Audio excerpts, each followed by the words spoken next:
The night sky has always whispered questions to humankind. For millennia, we have lifted our eyes toward the stars and wondered whether, somewhere in that vast ocean of light, other beings are asking the same question. Is life an amazing phenomenon exclusive to our planet? Or is it a universal story, written again and again across the cosmos? It's a question as old as curiosity itself, yet never as urgent as it is today. In recent decades, science has armed us with extraordinary tools. Telescopes capable of seeing to the edge of time, robotic explorers crawling across alien deserts, and orbiters that pierce through the frozen veils of distant moons. Each mission pushes the limits of what we know, and with every discovery, the line between the possible and the impossible blurs a little more. At the dawn of the 21st century, humanity entered a new era, one defined by exploration not only of space, but of the concept of life itself. No longer is life beyond Earth a fantasy confined to novels or late-night radio. It has become a measurable question of chemistry, physics, and probability. The turning point came in 2009 when NASA launched the Kepler space telescope. Kepler's single mission was deceptively simple: to stare at a small patch of the Milky Way and record tiny dips in starlight caused by planets passing in front of their stars. What it found changed everything. In just a few years, Kepler revealed what astronomers had long suspected, that planets are everywhere. Not rare jewels scattered through the void, but grains of sand in a cosmic desert.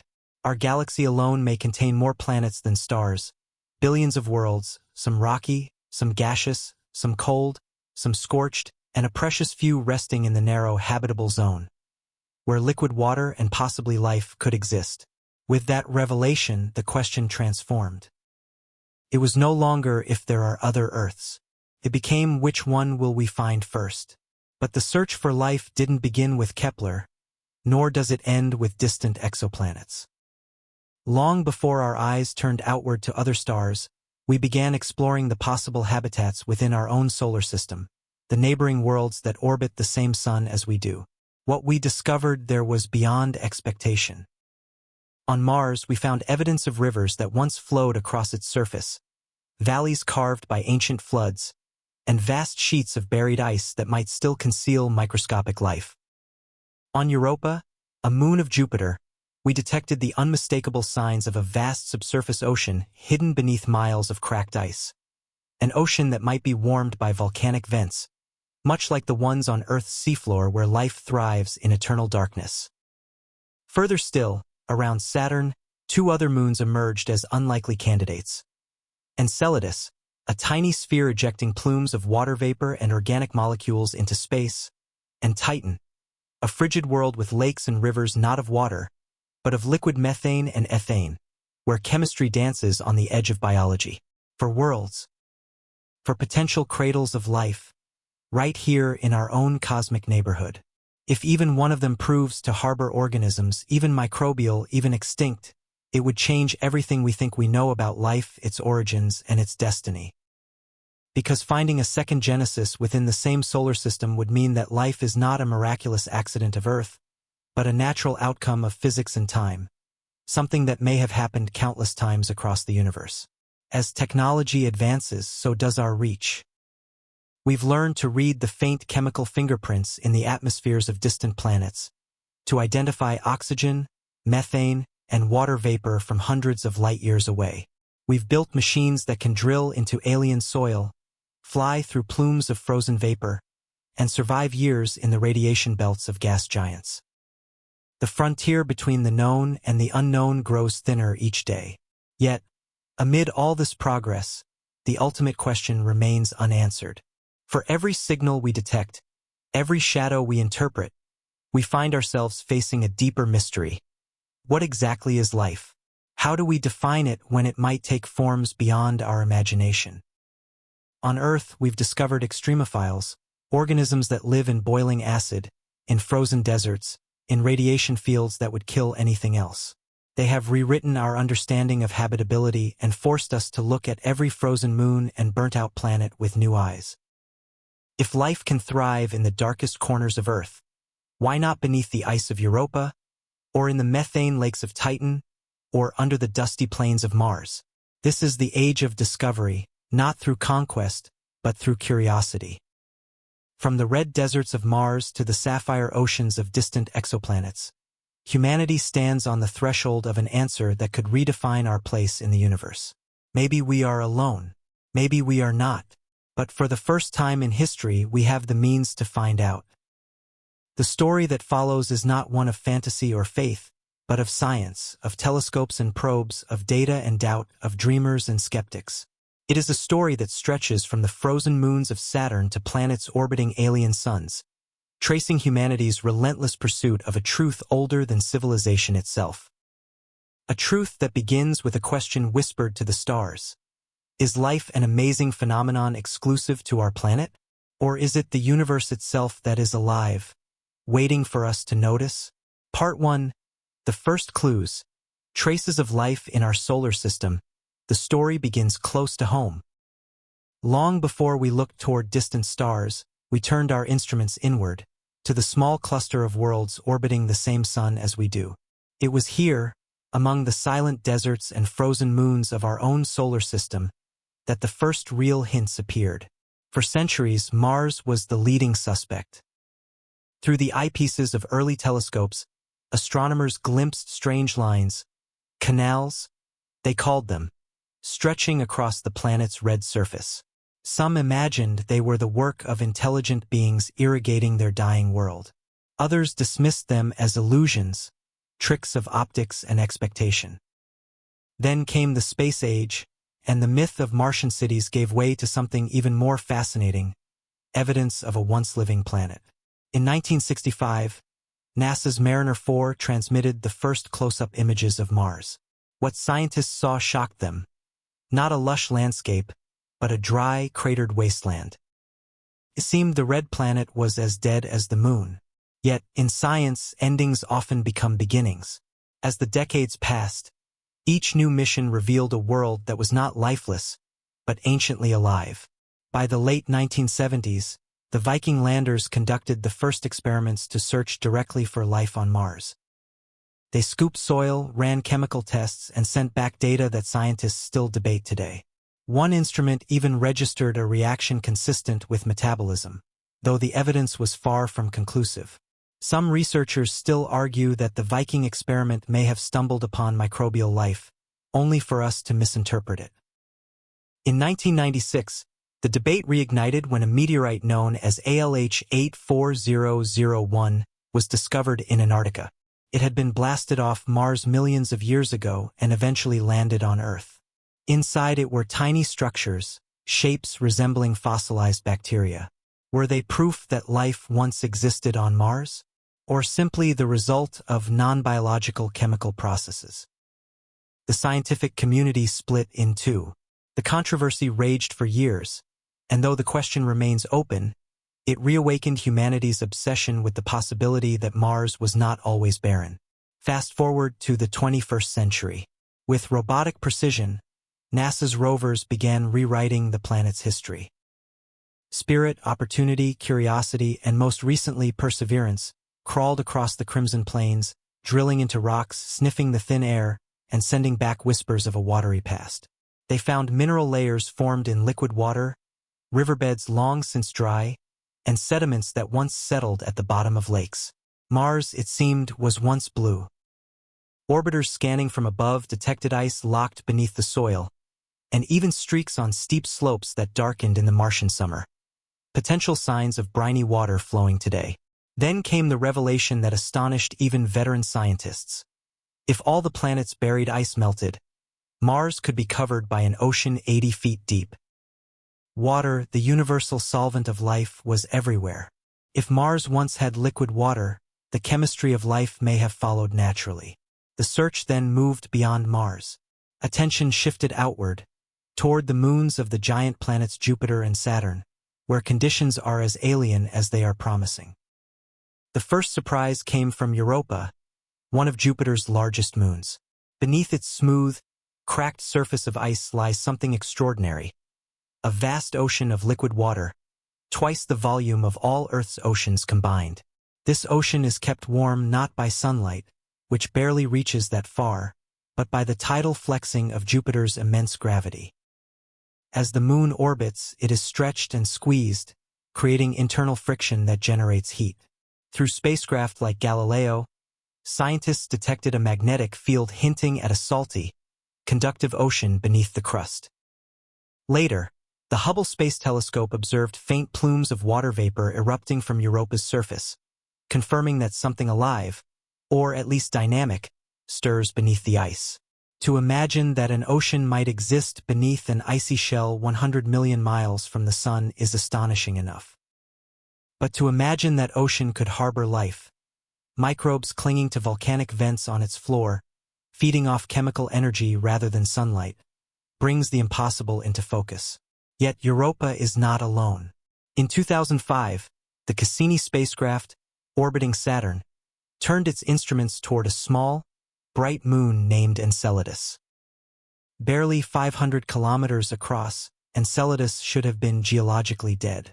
Instead, Cassini saw geysers, towering plumes of ice and vapor, bursting from cracks near the moon's south pole. Instruments flying through the jets detected water, salts, and organic molecules, the essential ingredients of life. Beneath its icy crust, scientists realized, Enceladus hides a global ocean in contact with a rocky core, a perfect environment for hydrothermal vents and microbial ecosystems. Enceladus instantly became one of the top targets for astrobiology. If we could fly through its plumes again, perhaps with more advanced instruments or even capture samples to bring back to Earth, we might finally have our proof. And then there's Titan, Saturn's largest moon, and arguably the strangest world in our solar system. Cloaked in a thick orange haze, Titan is the only moon known to have a dense atmosphere, richer in nitrogen than Earth's. Beneath its clouds lie rivers, lakes, and seas, not of water, but of liquid methane and ethane, hydrocarbons that on Earth exist only as gases. It rains there, too. Methane falls from the sky, carving channels and filling vast dark seas. In 2004, the Cassini-Huygens mission pierced Titan's haze and landed a probe on its surface. What it found was both familiar and alien, rounded pebbles, smoothed by flowing liquid, a landscape eerily similar to Earth's, sculpted not by water but by methane. Some scientists believe Titan's chemical soup mirrors the conditions of early Earth before life began, a living laboratory for prebiotic chemistry. Mars, Europa, Enceladus, Titan. For worlds, each rewriting what we thought we knew about life's boundaries. In each, the essential trio reappears: liquid, whether water or methane; energy, from sunlight, tidal heat, or volcanic vents; organic molecules, the carbon-based scaffolds of life. If these ingredients exist in so many places, then maybe the universe is not silent. Maybe life is not rare, but inevitable, a chemical consequence waiting to happen. Still, questions remain. Are we chasing false echoes, coincidences of chemistry mistaken for biology? Or are we glimpsing the faint pulse of a living cosmos, expressed in ice, rock, and vapor? The search continues, mission by mission, probe by probe. Each discovery brings us closer to the answer, or perhaps to a deeper mystery. Because if life can exist beneath the ice of Europa, or in the frozen geysers of Enceladus, or in the methane seas of Titan, then Earth is no longer the exception. It is simply one verse in a much larger song, and the universe may be far more alive than we ever imagined. Part 2. Mars. The planet that refused to die. Mars has always been our mirror in the cosmos. Close enough to touch with the imagination, distant enough to remain mysterious. For centuries, it has reflected our hopes, our fears, and our visions of life beyond Earth. But behind its rust-colored face lies one of the most complex and haunting stories in planetary science. The story of a world that might once have been alive. When the first robotic eyes turned toward Mars, what they found was a paradox. A planet that looked dead, yet bore the scars of a living past. In the 1970s, NASA's Viking 1 and Viking 2 landers touched down on the Martian surface, performing the first direct experiments to search for life beyond Earth. Their mission was audacious: scoop up Martian soil, add nutrients, and watch for signs of metabolism. For days, the instruments measured chemical changes that, to some scientists, hinted at microbial activity. Others argued the reactions were purely chemical, driven by the planet's oxidizing soil. The debate remains unresolved to this day, a ghostly maybe that still haunts astrobiology. Even before Viking, telescopes had revealed an ancient landscape shaped by rivers, floods, and lakes. But it was the next generation of orbiters and rovers that would expose the truth in breathtaking detail. When Mars Global Surveyor began mapping the planet in the late 1990s, it sent back images of deep valleys and vast deltas, the fingerprints of flowing water. The discovery was revolutionary. Water, the elixir of life, had once been abundant. Then, in 2004, NASA's twin rovers Spirit and Opportunity landed on opposite sides of Mars. Spirit explored the highlands of Gusev Crater, while Opportunity rolled across Meridiani Planum, a windswept plain rich in hematite blueberries, tiny iron-rich spheres that only form in liquid water. Both rovers confirmed what many had suspected. Mars had once been a warm, wet world. Layers of sediment told a story of ancient lakes that had evaporated long ago. Crystalline minerals, jarosite, gypsum, and clays testified to the presence of water over extended periods. For the first time, we could point to rocks and say with certainty, life could have lived here. Yet Mars is a planet of contradictions. Its atmosphere is thin, barely 1% the pressure of Earth's, and composed mostly of carbon dioxide. The surface temperature averages -60 degrees Celsius, and radiation from the sun bombards it unfiltered. Any liquid water on the surface today would boil or freeze almost instantly. But below the surface, things might be different. In 2008, NASA's Phoenix lander touched down near the Martian North Pole. After digging just a few centimeters into the reddish soil, its robotic arm struck something white and solid. Days later, that material began to vanish.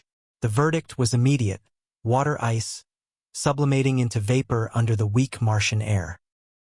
If ice could exist so close to the surface, could liquid water exist deeper down? Radar instruments aboard orbiters detected reflective layers beneath the poles, possibly briny reservoirs of liquid water trapped under thick ice sheets. Later studies suggested even more: frozen glaciers buried across the mid-latitudes, hidden beneath layers of dust. The more we looked, the more Mars seemed alive with potential, if not biologically, then geologically. One of the most stunning moments came in September 2015, when NASA's Mars Reconnaissance Orbiter, MRO, confirmed the strongest evidence yet that liquid water flows on Mars today. High-resolution images showed dark streaks, called recurring slope lineae, crawling down crater walls and hillsides. These features grew during the warmer months and faded in the cold, a behavior eerily similar to melting snow on Earth. Spectrometers identified hydrated salts within the streaks, indicating that briny water was seeping through the soil before evaporating. Though some scientists now suspect the streaks may be caused by dry flows of sand rather than water, the discovery reignited hope. If even temporary films of liquid exist near the surface, they could provide microhabitats for extremophile life, similar to those found in the cold, dry valleys of Antarctica, where microbes survive in thin films of salty meltwater. This comparison is not poetic, it's practical. Earth's most extreme environments have become laboratories for imagining life on Mars. In Antarctica's McMurdo Dry Valleys, microorganisms persist within frozen rocks, photosynthesizing in pockets of brine that thaw only for a few weeks each year. On Mars, similar conditions may exist just below the surface. Places where radiation is weaker, temperatures fluctuate, and ice can occasionally melt. If life ever began on Mars, it may still cling to existence underground, hidden, microscopic, and patient. The possibility of a subsurface biosphere has driven the design of the next generation of missions. The ExoMars rover, developed by the European Space Agency and Roscosmos, is equipped with a 2-meter drill designed to probe below the radiation-baked surface in search of preserved organic molecules or living microbes. Meanwhile, NASA's Perseverance rover, operating in Jezero Crater, is gathering rock samples that may one day be returned to Earth for analysis. A task long described as the holy grail of planetary exploration. But even as technology improves, Mars keeps its secrets. Every answer spawns another question. Were there ever rivers teeming with microbes beneath its copper skies? Did life begin there and vanish or migrate deep underground? Could fragments of that life have been carried to Earth long ago, embedded in meteorites, seeding our own biology? The hypothesis of panspermia, the idea that life spreads through the cosmos via meteoroids and comets, gives Mars a starring role.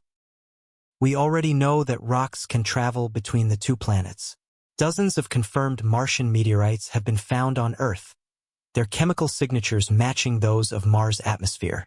If life ever existed there, it could have hitchhiked here. In that sense, we might all be Martians. And yet, despite decades of exploration, the final proof remains elusive. We have chemistry, we have water, we have energy, all the building blocks. But life itself has not yet stepped into view. Still, something about Mars refuses to die. Not its geology, not its mystery, and not the dream it represents. Each new mission digs deeper, both literally and philosophically. If life could exist there, it would mean that biology is not a rare accident, but a natural progression of matter and time.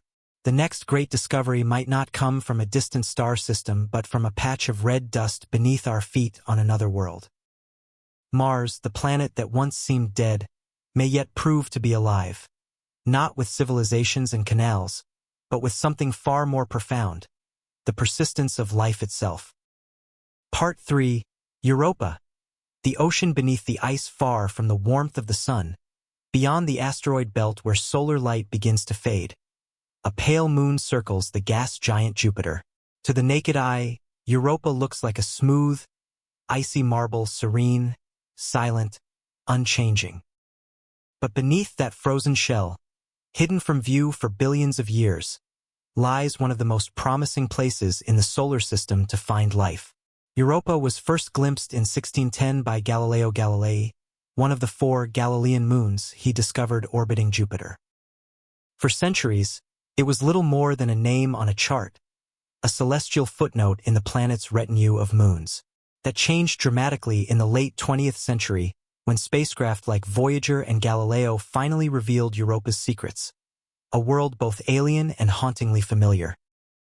When Voyager 2 flew past in 1979, its cameras captured a surface unlike anything seen before. Bright, streaked with long, dark lines that crisscrossed like veins under translucent skin. There were almost no impact craters, suggesting that the surface was geologically young, somehow still active. Something was reshaping Europa's exterior, erasing the scars of time. When the Galileo orbiter arrived in the 1990s, it changed our understanding forever. Beneath the smooth ice, scientists began to suspect the existence of a vast, global subsurface ocean. A body of liquid water perhaps 100 kilometers deep, kept from freezing solid by the moon's internal heat. This wasn't a wild guess.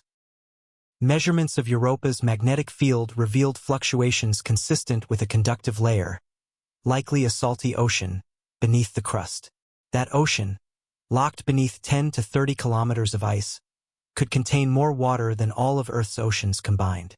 And where there is water, there is potential for life. But water alone isn't enough. Life, as we know it, also needs energy. Europa has that too, though not from the sun. Instead, it draws power from Jupiter's immense gravity. The planet's strong tidal forces stretch and squeeze Europa's interior as it orbits, generating heat through friction.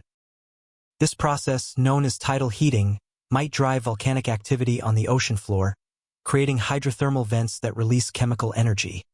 The same kind of environment where life may have first arisen on Earth.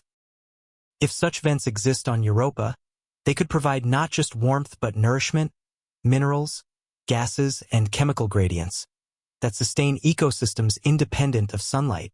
On Earth, entire communities of extremophiles thrive around hydrothermal vents in the deep ocean, living off chemical reactions rather than photosynthesis. Europa could host similar life forms, adapted to an alien sea of darkness. The idea is as captivating as it is logical. If life can survive in the deepest, most hostile environments of Earth, then why not there? In 2013, the Hubble Space Telescope delivered another shock. It observed faint plumes of water vapor erupting from Europa's surface near the South Pole. These geysers, shooting hundreds of kilometers into space, suggested that the ocean beneath is not sealed off but connected to the surface through cracks in the ice. For astrobiologists, this was a revelation. If plumes could be sampled, scientists might analyze their chemistry without even having to drill through the crust. Subsequent observations strengthened the case. Hubble detected hydrogen and oxygen in the plumes, evidence of water molecules split by radiation. Some studies even hinted at organic compounds mixed within them. These findings positioned Europa as not just another icy moon, but a living laboratory for the chemistry of life. To understand what this means, imagine standing on Europa's frozen plain. The ground beneath your feet is not solid in the earthly sense. Its ice is hard as granite, cracked into jigsaw-like plates that drift and grind slowly against one another. Beneath those plates, tides rise and fall, driven by Jupiter's pull, stirring a black ocean under a lid of frozen night. There, far below, volcanic vents may hiss and bubble in the darkness, releasing energy that could feed simple organisms. Microbes that have never seen light but might have existed for billions of years. This image is not speculation born of science fiction. It's built on hard data. When the Galileo spacecraft analyzed Europa's surface composition, it detected salts, sulfates, and carbon dioxide, chemicals that could all come from an ocean in contact with rock. It also found evidence of silicate materials similar to the clay minerals that, on Earth, play a role in prebiotic chemistry. The surface itself is coated in oxidized compounds created by Jupiter's intense radiation, which could provide the oxidants needed to fuel biological reactions if they mix into the ocean below. The combination is tantalizing: liquid water, chemical energy, organic molecules. These are the essential ingredients for life as we understand it. No wonder NASA and the European Space Agency have set their sights on Europa as the next frontier in the search for extraterrestrial life. NASA's upcoming Europa Clipper mission, scheduled for launch in the mid-2020s, will conduct dozens of close flybys of the Moon, scanning its surface and atmosphere with advanced instruments. Its radar will peer through the ice, mapping the thickness of the crust and the depth of the ocean below. Other tools will analyze the composition of the plumes, searching for organic molecules and signs of biological activity. Meanwhile, the European Space Agency's JUICE mission, Jupiter Icy Moons Explorer, launched in 2023, is on its way to study Europa, Ganymede, and Callisto, 3 of Jupiter's largest moons. JUICE will measure magnetic fields, radiation, and surface chemistry, providing critical data on whether these moons are habitable. For the first time in history, we are not merely dreaming about alien oceans, we are preparing to visit them. Still, Europa's environment is far from welcoming. The surface temperature hovers around -160 degrees Celsius. Radiation from Jupiter's magnetosphere can deliver a lethal dose in minutes. Any lander that touches down there would need heavy shielding and robust engineering to survive even a short mission. Yet, the rewards could be monumental. A single microbe, a single chain of biological molecules detected in a plume, could change everything. If life is found on Europa, life that arose independently from Earth, it would mean that biology is not a rare accident but a natural outcome of cosmic chemistry. 2 worlds, 1 star, 2 origins. The implications would ripple through science, philosophy, and religion alike. Europa's frozen crust may be thin compared to its ocean, but scientifically, it is a veil separating ignorance from revelation. For now, we can only imagine the world beneath that veil. A black sea stretching endlessly under ice, dotted with mineral chimneys glowing faintly in the heat, surrounded by living organisms that have never known the sun. If we ever break through, if a probe someday dips into that alien ocean, what we might find could be the most profound discovery in the history of humankind. Proof that the universe is not empty, but inhabited. Part 4. Enceladus. The geysers of life. In the cold outer reaches of our solar system, sunlight dwindles to a faint whisper. Here, far beyond Jupiter, the gas giant Saturn presides over a miniature solar system of its own, a family of more than 60 moons. Among them, one shines brighter than expected. A tiny world only 500 kilometers across, brilliant white and astonishingly active. Its name is Enceladus, and it may hold one of the strongest cases for life beyond Earth. For centuries, Enceladus was little more than a speck of light in Saturn's ring domain. Then, in 2005, the Cassini spacecraft, a joint NASA-ESA mission, approached the planet and changed our understanding of what a moon could be. What Cassini saw defied every expectation. As the probe glided over Enceladus' south pole, its cameras revealed something no one had imagined. Giant plumes of water vapor and ice erupting into space, like geysers bursting through cracks in the frozen crust. These jets soared hundreds of kilometers high, glowing faintly in the reflected light of Saturn. Cassini's instruments confirmed they contained water, salts, and organic compounds, the basic ingredients for life. The source of these plumes soon became one of the great mysteries of planetary science. How could such a small moon, barely 1/7 the diameter of our own, generate enough heat to produce liquid water and drive geysers? The answer, once again, came from gravity, Saturn's relentless pull. Like Europa orbiting Jupiter, Enceladus is locked in a gravitational dance that stretches and compresses it as it moves. This tidal heating creates internal friction, warming the moon's icy shell and melting pockets of water beneath the surface. Over time, these pockets coalesced into a global subsurface ocean, capped by a thick layer of ice. Cassini's thermal imaging confirmed it. The South Polar region, scarred by long, parallel fissures known as the tiger stripes, was unexpectedly warm, hundreds of degrees hotter than its surroundings. These stripes, it turned out, were the source of the plumes, cracks where the ice shell fractures, releasing jets of water from the ocean below. The implications were staggering. Enceladus wasn't just active, it was alive with chemistry. Cassini's cosmic dust analyzer flew directly through the plumes, sampling their composition. It detected salty particles, suggesting contact between the ocean and a rocky core. This contact is crucial because when water interacts with rock, it can trigger hydrothermal reactions, producing energy and complex organic molecules, the very processes that sustain ecosystems around deep-sea vents on Earth. In 2015, further analysis revealed even more exciting clues.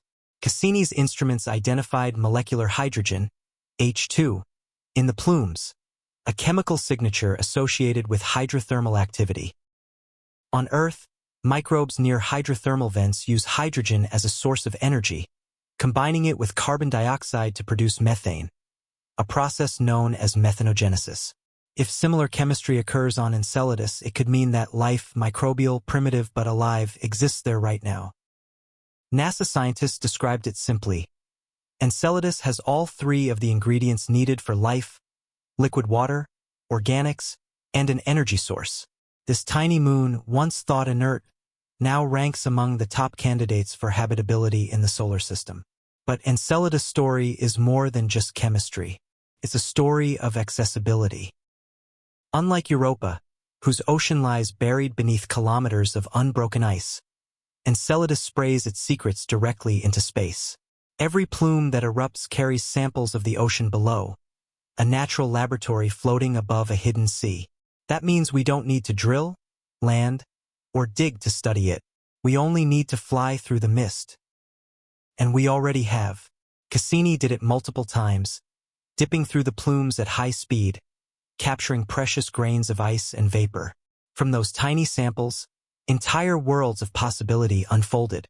Among the compounds detected were carbon dioxide, methane, ammonia, and complex organics, molecules with more than 10 carbon atoms, essential for building amino acids and proteins.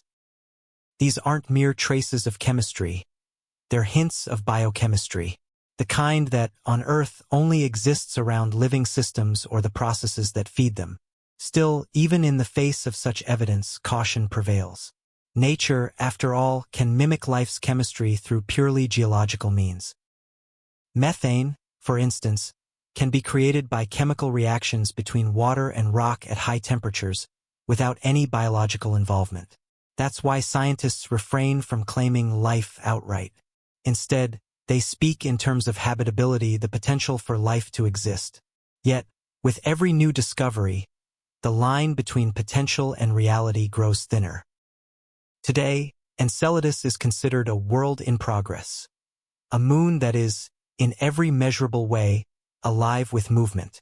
Its surface is constantly renewed by icy fallout from its own plumes, which also feeds Saturn's faint earring, a halo of ice grains orbiting the planet. Beneath the frozen crust, vast seas may circulate, stirred by tides and heat, mixing salts and minerals in a dynamic, ever-changing environment. If microorganisms do inhabit Enceladus, they might live near hydrothermal vents on the seafloor, forming microbial mats similar to those found around Earth's volcanic chimneys. These creatures would never see light, never know seasons, and never look toward the stars. Yet they would share with us one profound thing, a lineage rooted in chemistry, shaped by physics and expressed as life. In that sense, Enceladus isn't just a place. It's a mirror reflecting the universality of biology. It tells us that the recipe for life doesn't need warmth or sunlight. It only needs time, water, energy, and patience. The next great leap is to return with purpose. 2 missions have been proposed: Journey to Enceladus and Titan, JET, and Life Investigation for Enceladus, LIFE. The first would orbit Saturn and repeatedly fly through Enceladus plumes to analyze their chemistry in unprecedented detail. The second, more ambitious, would attempt to capture and return samples to Earth, where laboratories could search for direct biosignatures, amino acids, lipids, or isotopic patterns unique to life. So far, neither mission has been greenlit. Funding, priorities, and the sheer technical challenge have delayed them. But the interest remains strong. Many scientists believe that if we want to find extraterrestrial life within our lifetime, Enceladus offers the best chance. Imagine that moment. A capsule returning from Saturn's orbit, its samples carefully sealed. Scientists open the vials, place them under a microscope, and see something move, something unmistakably alive. A cell, a chain, a structure that shouldn't exist in the cold dark of space. That single discovery would redefine everything.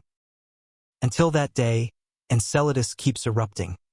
A frozen moon whispering water into the void, carrying messages we've only just begun to decode. In the shimmering rings of Saturn, a tiny world is telling us something profound. Life, it seems, will find a way, even in the places we once called impossible. Part 5, Titan, the methane world. Among all the moons in the solar system, none is more mysterious, or more paradoxical, than Titan, Saturn's largest moon.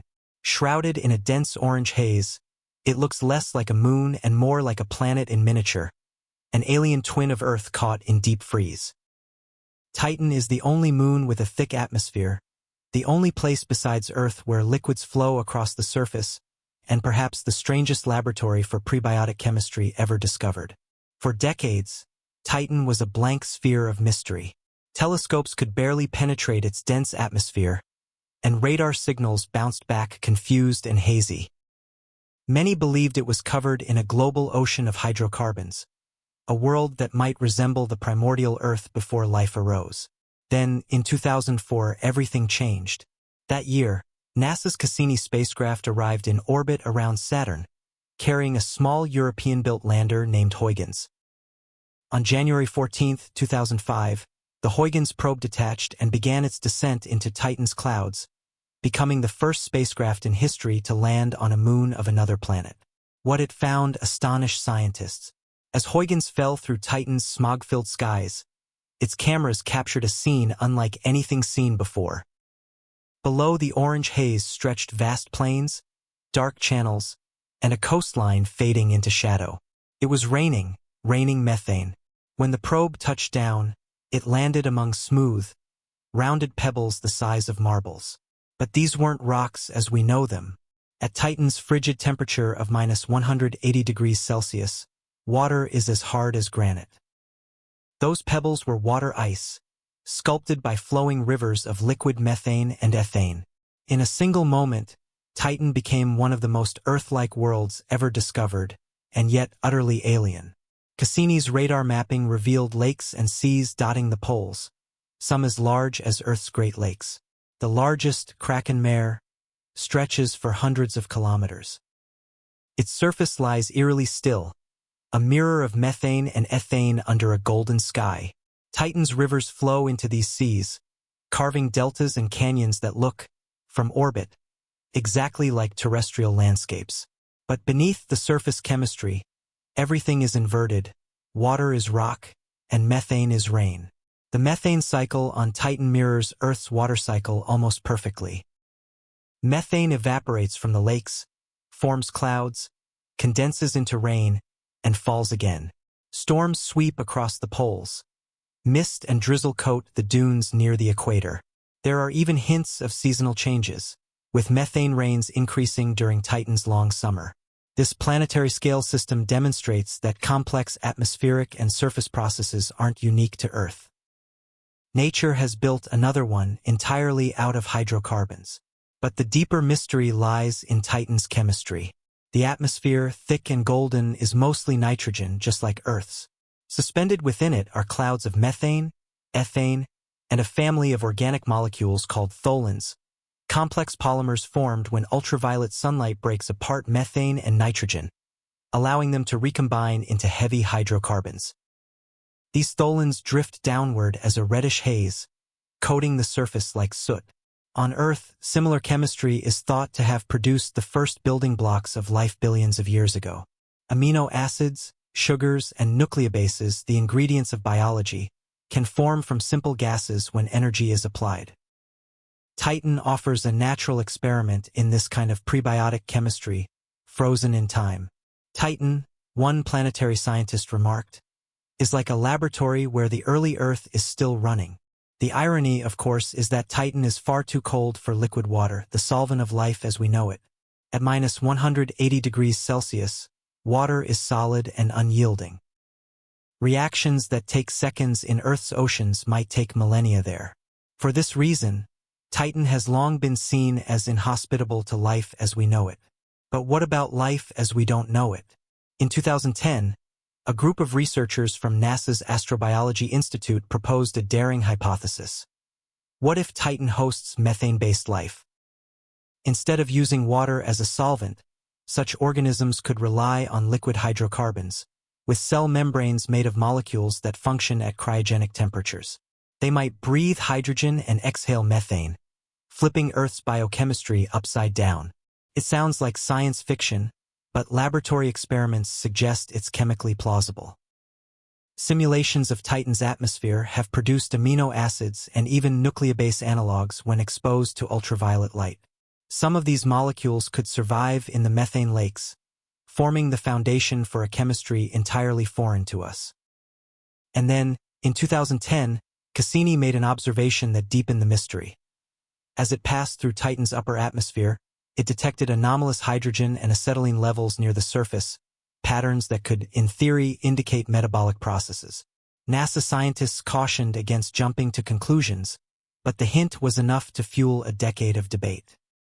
Could something, however primitive, be feeding on hydrogen in Titan's lakes?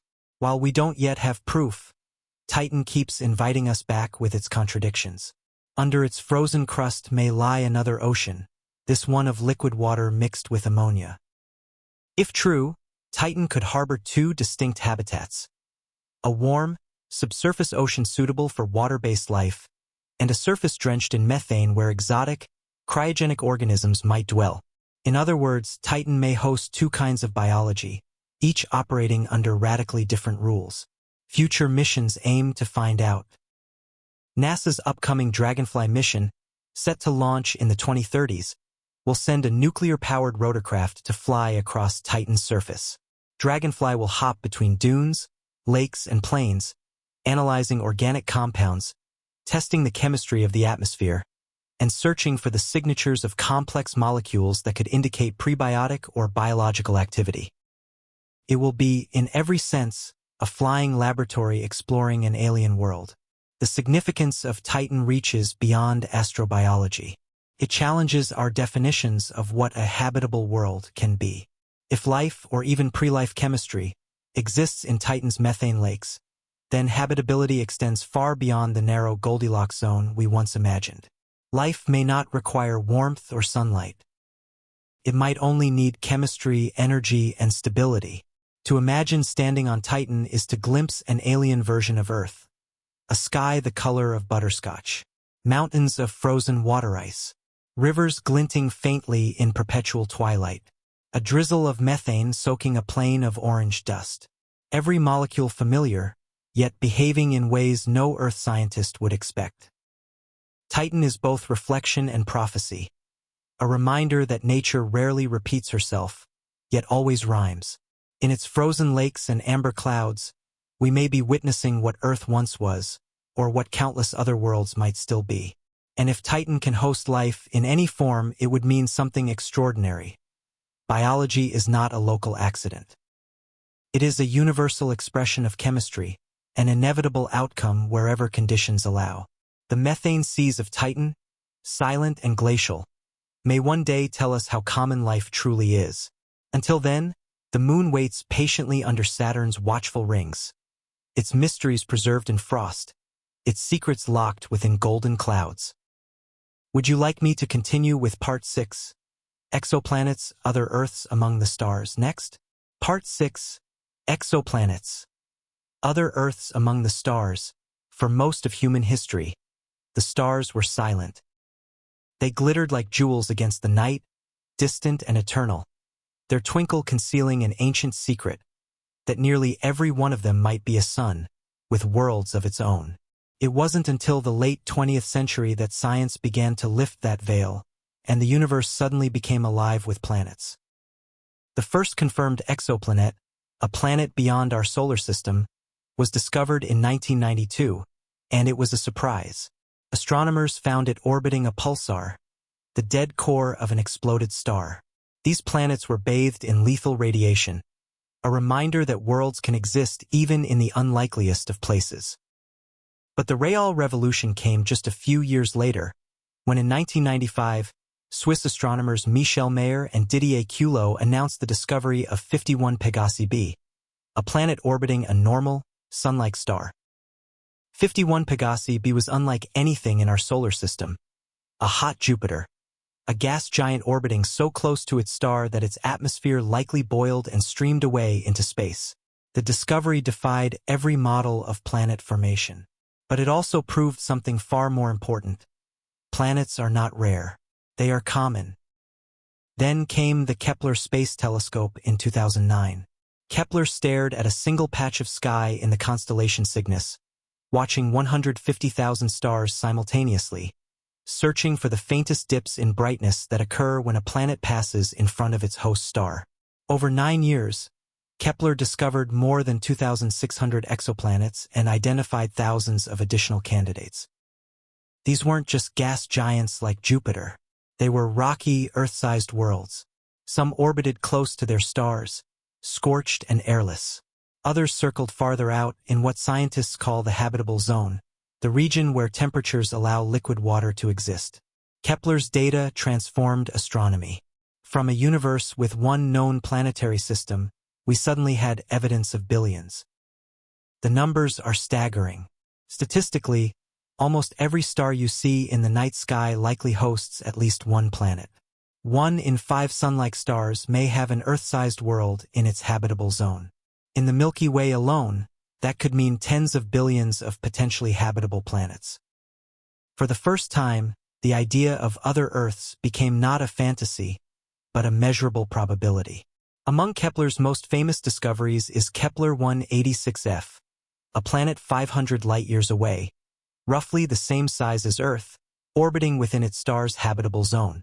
Another, Kepler 452b, was hailed as Earth's cousin, a rocky planet orbiting a sun-like star about 1,400 light-years away. Each of these worlds exists only as data, dots and dips on a graph. Yet each carries the same tantalizing possibility. Somewhere, right now, an alien ocean might be reflecting the light of its sun. As Kepler's mission ended, new eyes took its place. The Transiting Exoplanet Survey satellite TESS, launched in 2018, scanning almost the entire sky. Instead of looking deep into a narrow field, TESS surveys nearby stars, identifying worlds close enough for follow-up studies with more powerful instruments. And then came the James Webb Space Telescope, JWST, humanity's most powerful window into the cosmos.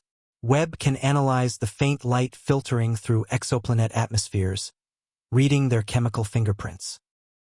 With this technique, astronomers can detect gases like oxygen, methane, carbon dioxide, and water vapor, potential biosignatures of life. Already, Webb has delivered astonishing results. In 2023, it identified carbon-bearing molecules in the atmosphere of K2-18b, a planet orbiting within the habitable zone of a cool red dwarf 120 light-years away. The data even hinted at dimethyl sulfide, a gas produced on Earth almost exclusively by living organisms. Though far from proof, it is a clue that has sent ripples through the scientific community. Another target of fascination is TRAPPIST-1, a small, faint star only 40 light-years from Earth. Around it orbits a system of 7 Earth-sized planets, 3 of which lie within the habitable zone. These worlds are so close together that if you stood on one, you could see the others hanging in the sky like bright moons. The TRAPPIST-1 system has become a laboratory for studying planetary evolution, a glimpse into what a solar system might look like if ours had turned out differently. But as the data grows, so do the questions. What makes a planet truly habitable? Is it enough to have the right temperature and liquid water? Or does life require a magnetic field, a stable orbit, a moon to steady its rotation, plate tectonics to recycle nutrients? On Earth, habitability depends on an intricate balance of conditions. Are we an exception or just one example of cosmic diversity? Some exoplanets challenge even our most flexible definitions. Rogue planets, for instance, drift freely through interstellar space, torn from their stars by gravitational chaos. Though cold and dark, some may still harbor subsurface oceans warmed by radioactive decay or residual heat. In the vastness of the galaxy, even these orphaned worlds might shelter life.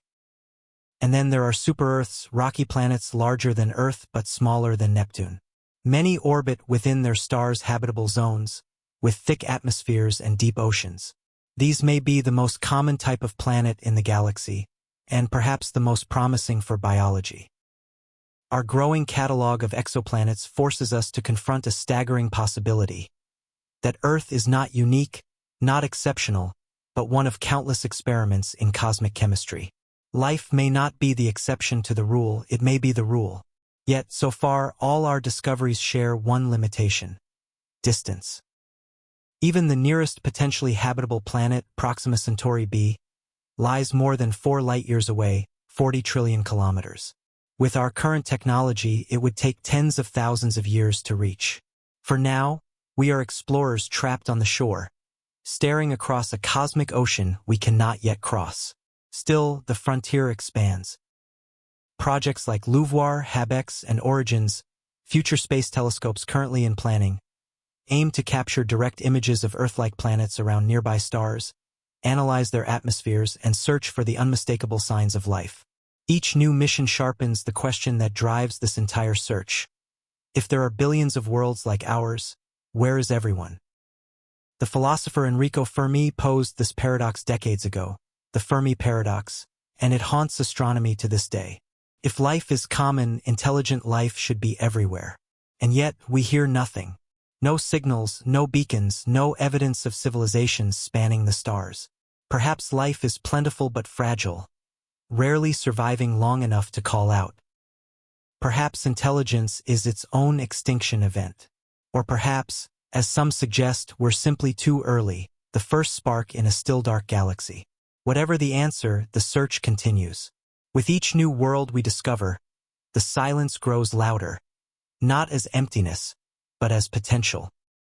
In every faint shadow and spectral line, we are learning that the universe is not a void but a vast, evolving ecosystem of worlds. Some may be barren, some may be beautiful, some, perhaps, may already be looking back at us. And so, under the light of distant suns, we keep asking the oldest question of all. Not out of loneliness, but out of wonder. Because if there are other Earths among the stars, then perhaps, somewhere out there, another species is staring at its own night sky and wondering the same thing. Are we alone? Part 7. The Science of Detection. How we search for life, to find life beyond Earth, is not simply to look up. It is to listen, to measure, to read the faintest of cosmic signatures. Each whisper of data, each pixel, pulse, or spectrum, must be translated into meaning. The search for life is, in essence, the art of detecting the invisible. Modern astrobiology rests on one elegant premise. Life leaves fingerprints. Even if we cannot see the organism itself, we can see what it does, how it alters its environment, absorbs energy, and releases byproducts. The challenge is separating those fingerprints from the background noise of the universe. On Earth, life reshapes everything it touches. The oxygen in our air, the color of our oceans, the balance of carbon in our rocks, all are products of biology. In a sterile world, the same chemistry would drift toward equilibrium. Life pushes it away from equilibrium, maintaining delicate imbalances that, when viewed from afar, are telltale signs of metabolism. These imbalances are what astronomers call biosignatures. The language of light, our primary tool for reading those biosignatures, is spectroscopy, the study of light. Every atom and molecule interacts with light in a unique way, absorbing certain wavelengths and emitting others. When the light from a distant planet's atmosphere passes through a telescope, it carries a spectral barcode that reveals what gases are present. For example, on Earth, sunlight filtered through our atmosphere reveals strong absorption lines for oxygen, ozone, water vapor, and methane, a combination that could not exist without biological processes. Oxygen, in particular, is unstable. It would quickly bind with other elements unless it were constantly replenished by photosynthesis. To find an atmosphere rich in oxygen on another planet would therefore be one of the strongest clues of life. But the signal is faint. Imagine trying to discern the color of a firefly next to a searchlight. The glare of a star overwhelms its planets. Astronomers use ingenious methods to block or subtract the starlight, allowing the planet's faint glow to emerge. Instruments like coronagraphs and starshades physically mask the star, while computers reconstruct the hidden light through precision modeling. Chemical clues and false positives. Even when a molecule is detected, interpretation demands caution. Chemistry can deceive. Methane, for instance, can be produced by both microbes and volcanic reactions. Oxygen can appear when ultraviolet light splits water molecules in a planet's atmosphere, leaving hydrogen to escape into space. These false positives remind scientists that context matters. To confirm a biosignature, multiple lines of evidence must align. The planet's temperature, its stellar radiation, its age, its chemical balance. It is the pattern, more than any single molecule, that tells the story. The Listening Project. While telescopes scan for living chemistry, radio antennas listen for technology. Signals not born of nature but of intention. Since 1960, projects under the banner of SETI, Search for Extraterrestrial Intelligence, have monitored the skies for narrowband radio transmissions that could indicate advanced civilizations. None have been confirmed, though transient anomalies continue to appear. Modern arrays such as Meerkat in South Africa and the upcoming Square Kilometre Array, SKA, expand this effort exponentially, capable of surveying millions of stars simultaneously. The idea is simple. If someone somewhere is broadcasting, intentionally or not, we might catch the echo. Yet SETI has evolved beyond radio. Astronomers now search for technosignatures across the electromagnetic spectrum. Laser pulses, waste heat from vast energy networks, atmospheric pollutants that imply industry. A civilization's byproducts, like life's biosignatures, may speak louder than the civilization itself. Planetary scouts closer to home, the search becomes tactile. On Mars, rovers such as Curiosity and Perseverance use onboard laboratories to detect organic molecules in the soil, analyze isotopes, and scan for microfossils. Instruments like SAM, sample analysis at Mars, heat rock samples, and sniff the gases released, identifying complex carbon compounds. The upcoming Mars sample return mission aims to bring those rocks back to Earth, where laboratories can examine them for microscopic structures or chemical ratios unique to living systems. Beyond Mars, orbiters and probes act as robotic scouts. The Europa Clipper and JUICE missions will study Jupiter's icy moons, analyzing plumes and surface chemistry for signs of biological or prebiotic processes. On Saturn's Enceladus, a future mission may one day fly through the geysers again, equipped with mass spectrometers sensitive enough to detect amino acids or lipid fragments. Laboratory Earth itself serves as both template and test. Astrobiologists study extremophiles, organisms that thrive in conditions once thought sterile. Bacteria living in boiling acid, fungi in nuclear reactors, microbes beneath Antarctic ice.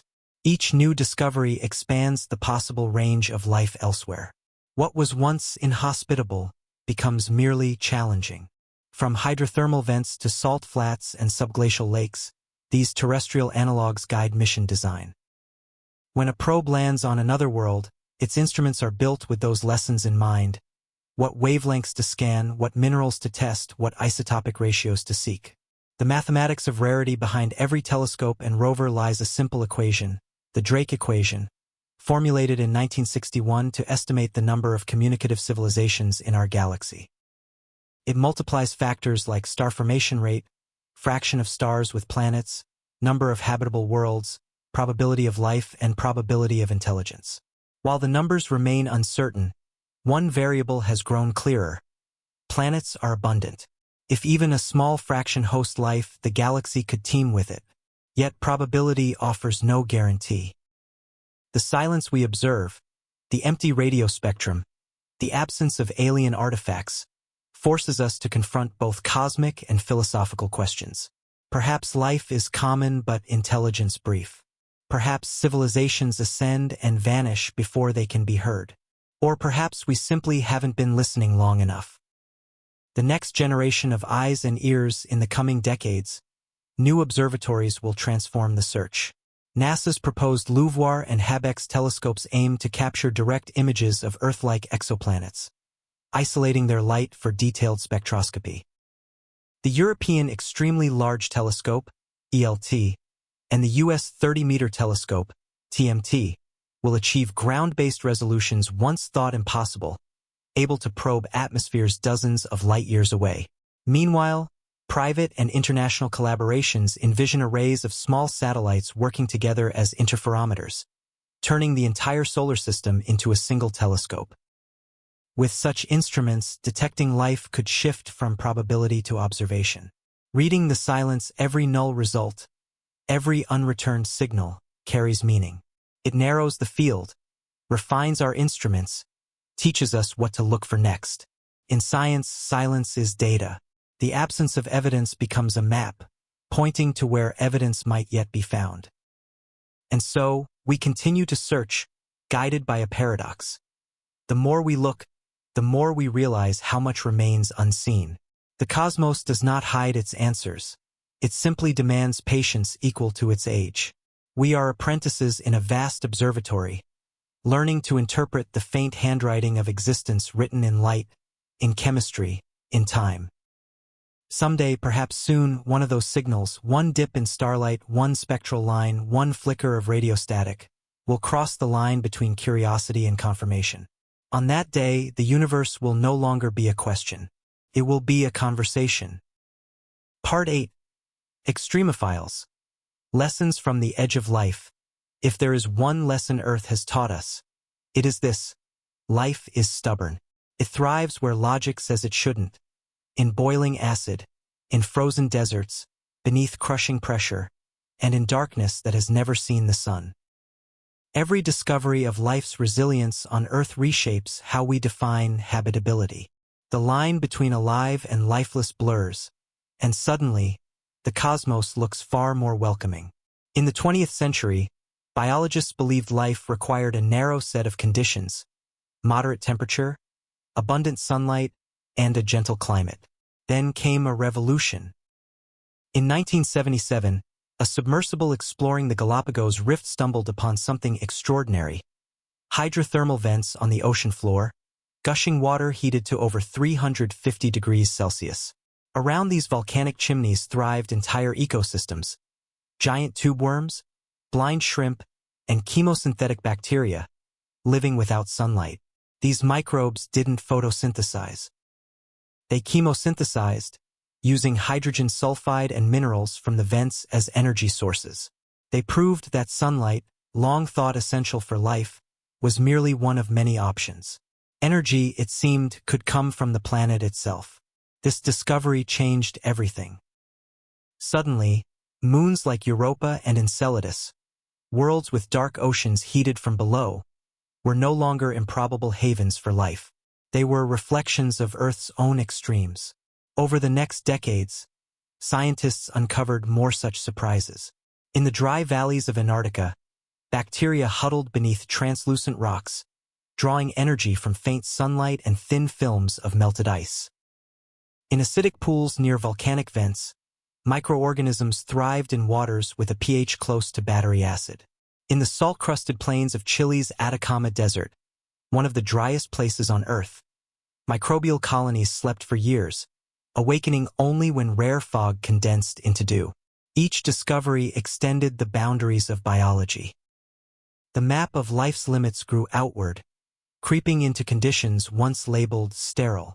In Yellowstone National Park, for instance, the vivid colors of the hot springs, turquoise, orange, and crimson, are not mineral stains, but colonies of thermophiles and hyperthermophiles, microbes that thrive at temperatures exceeding 100 degrees Celsius.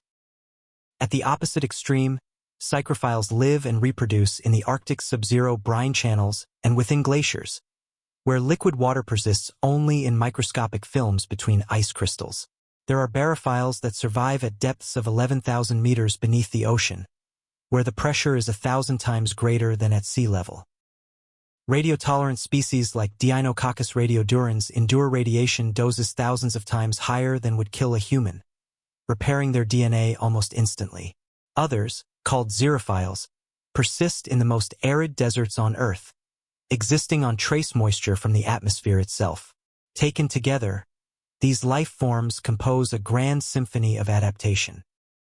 They demonstrate that life's true requirement is not comfort, it is opportunity.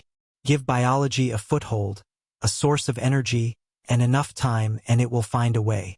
This realization has transformed the field of astrobiology. Worlds that once seemed impossible, the frozen crusts of Mars, the sulfur clouds of Venus, the methane seas of Titan, now seem merely challenging. Life, we've learned, does not demand Earth-like luxury. It only demands chemistry. The Martian connection, Mars, long thought barren, has become the perfect testing ground for these lessons. In Antarctica's dry valleys, researchers study bacterial mats frozen in permafrost, surviving in conditions nearly identical to the Martian soil: cold, dry, and irradiated. In the Atacama Desert, NASA scientists use robotic drills to search for microbial DNA beneath the dust, refining techniques for future Mars missions. If extremophiles can persist in these earthly analogs, they could persist on Mars. Acid and alkaline worlds elsewhere, researchers examine life in acid and base extremes.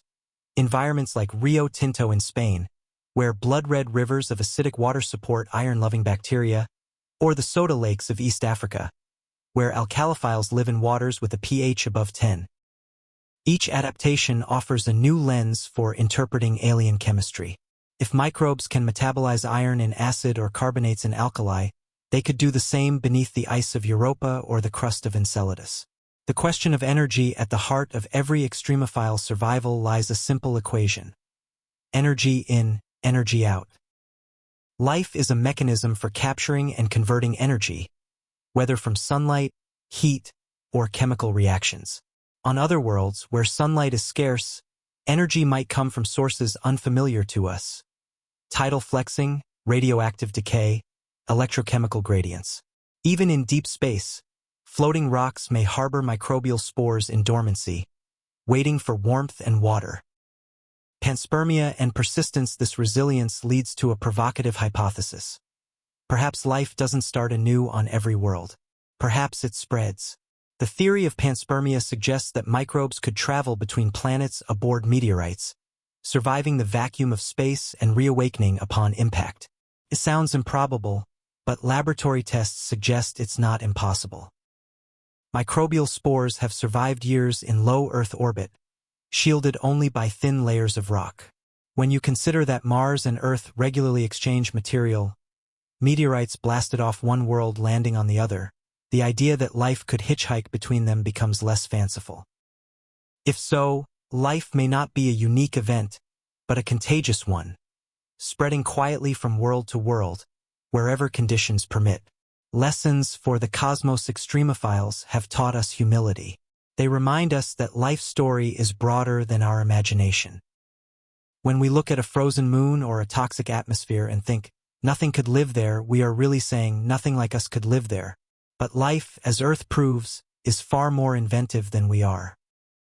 The next time a probe samples the icy plume of Enceladus or drills into Martian regolith, it will be guided by these lessons. It will look for molecular signatures that mirror those found in Earth's most extreme habitats. The balance of carbon isotopes, the structure of membranes, the presence of amino acids with left-handed chirality. Each would hint not just at chemistry, but at the self-organizing pattern that defines biology. If life exists elsewhere, it may not resemble our trees or microbes, but it will obey the same logic. Adapt, persist, replicate. And wherever it is found, in sulfur, in methane, or beneath a glacier, it will confirm a truth already written across our own planet. Life is not fragile. Life is fierce. From the scalding vents of the ocean floor to the silent frost of Antarctica, the message is clear. We have been surrounded by alien worlds all along. They just happen to share our planet. And if Earth's most inhospitable corners can harbor life, then the universe, with all its diversity, may be teeming with it. Part 9. Echoes Across Time. Life and the history of discovery. Every search for life beyond Earth is also a search for ourselves.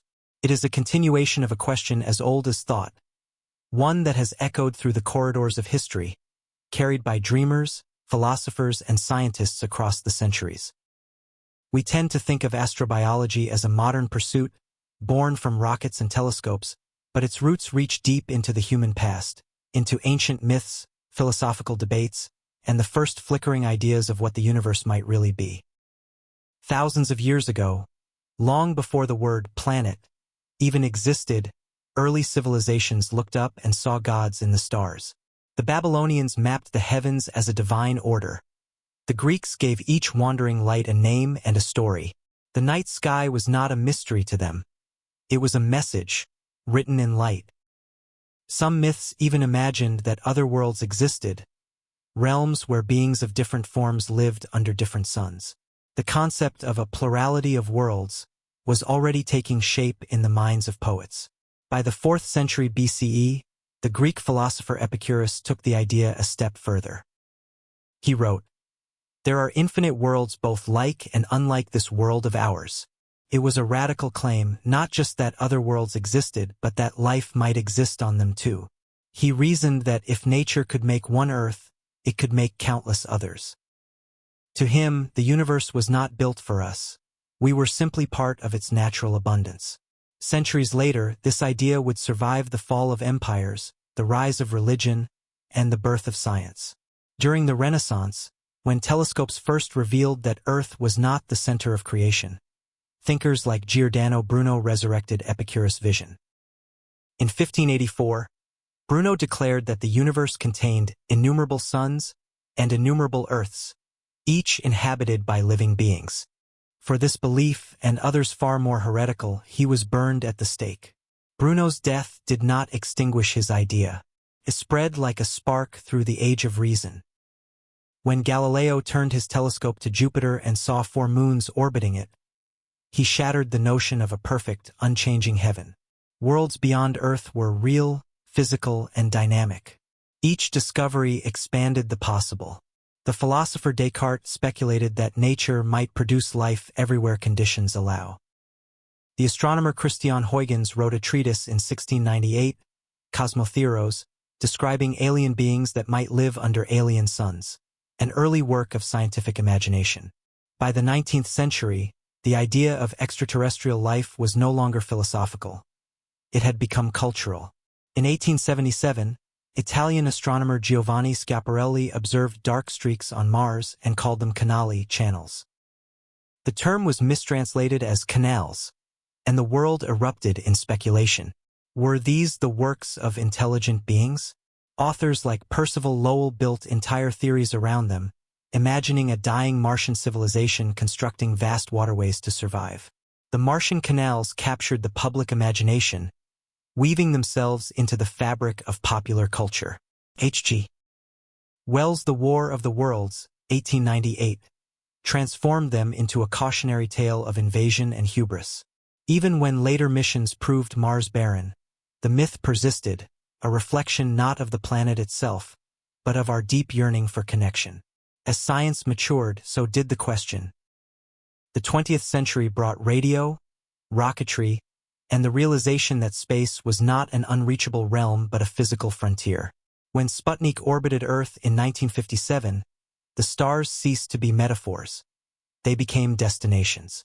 Soon after, NASA and the Soviet Union began sending probes to Venus and Mars, seeking traces of habitability. The age of empirical exploration had begun. Then, in 1961, astronomer Frank Drake formalized humanity's oldest question into an equation, a framework to estimate the number of communicative civilizations in our galaxy. The Drake equation transformed wonder into mathematics, balancing the poetic with the pragmatic. Around the same time, the SETI project began listening to the stars, its antennas scanning the sky for signals that might carry meaning. Each era of discovery reflects the limits of its tools and the scope of its imagination. The early astronomers sought canals. The mid-century scientists sought microbes. Today's researchers look for biosignatures in the spectra of distant planets. But the essence remains unchanged. The belief that life, in some form, exists beyond our small blue world. History also teaches humility. Many times what we thought were signs of life turned out to be illusions. A trick of light, a misinterpreted signal, a pattern our minds were too eager to find. When the Viking landers tested the Martian soil in 1976, one experiment seemed to show signs of metabolism. Another found nothing. The contradiction has haunted science for decades, reminding us that the line between discovery and delusion is razor thin. Still, the search never stopped. In the early 2000s, as telescopes began finding planets by the thousands, humanity realized that the cosmos was teeming with possibilities. The scale of creation suddenly dwarfed even the wildest imaginations of Bruno or Epicurus. Where they saw innumerable worlds, we now count them by the billions. Today, with instruments like the James Webb Space Telescope, we are approaching a moment those early philosophers could never have imagined. The ability to see the atmospheres of other Earths, to detect their chemistry, to read their fingerprints across light years. What began as myth has become measurement. And yet, for all our progress, the question feels as open as ever. The more we learn, the more mysterious life becomes. We have traced its chemistry to the dawn of time, mapped its resilience across the extremes of Earth, and identified its potential habitats in the icy moons of the outer solar system. But we still have not answered the simplest question. Is there anyone else? Perhaps this is the nature of exploration, that every discovery expands the unknown. From Epicurus' scrolls to Webb's mirrors, from the flames of Bruno's trial to the hum of modern observatories, humanity's search for life has always been both scientific and spiritual. It is not merely a hunt for microbes or messages. It is an attempt to understand what it means to be alive in a universe so vast and so silent. We search not because we expect an answer, but because the act of asking defines us. To look up and wonder is the oldest human impulse, the spark that began with firelight on cave walls and now burns in the sensors of interplanetary probes. Our ancestors looked to the stars and imagined gods. We look to the same stars and imagine neighbors. The difference between the two may be smaller than we think. Part 10. Signals, Silence, and the Fermi Paradox. The more we discover, the louder the silence becomes. Billions of stars, trillions of planets. And yet, not a whisper. No alien signal, no flicker of communication, no undeniable sign of another civilization. This is the haunting puzzle that has come to define modern astrobiology, the Fermi Paradox. The paradox is named for the Italian physicist Enrico Fermi, who, during a lunch conversation in 1950, posed a question so simple it echoes through every observatory and research lab to this day. Where's everybody? At the time, Fermi's question was a matter of logic. The Milky Way is over 13 billion years old. Even traveling at modest fractions of light speed, a civilization with advanced technology could colonize the entire galaxy in a few million years, a blink of cosmic time. If intelligent life is common, they should already be here. And yet, there is no evidence, no probes, no signals, no artifacts. The galaxy appears empty. This contradiction between high probability and zero evidence is the essence of the Fermi paradox. It challenges both our science and our assumptions about life itself.